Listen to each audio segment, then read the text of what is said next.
Jo simplement faig la presentació, com ja sabeu, el format que tenim és després que tu es posis el que vulguis exposar i després entrarem en un petit col·loqui perquè la gent et pregunti coses, d'acord?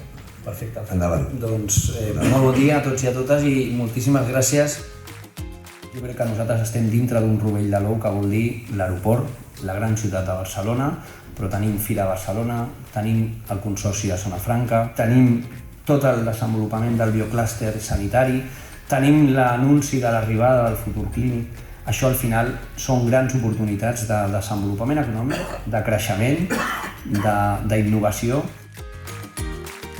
La societat avança amb el diàleg, amb la negociació, amb l'acord, amb cedir i amb acceptar el diferent. Jo crec que aquest és el repte. Per tant, les institucions públiques també han de donar exemple en aquest sentit i col·laborar per poder desenvolupar aquestes estratègies de col·laboració.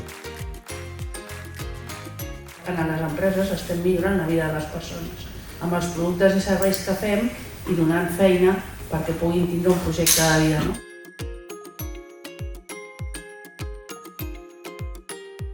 És qüestió de posar-s'hi, però ens hem posat, Rosa, o sigui que saps que això vol dir que us escoltem i us escolto i aquí anirem avançant.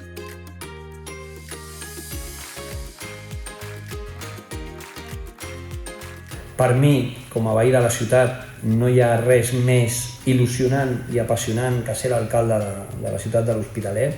Tenim moltes oportunitats, tenim també moltes dificultats, però entre tots, i gràcies al sector econòmic, podrem generar més riquesa, més oportunitats i d'alguna manera fer una ciutat molt més amable i una ciutat on els seus ciutadans vulguin viure i se sentin que viuen a la millor ciutat del món. Gràcies.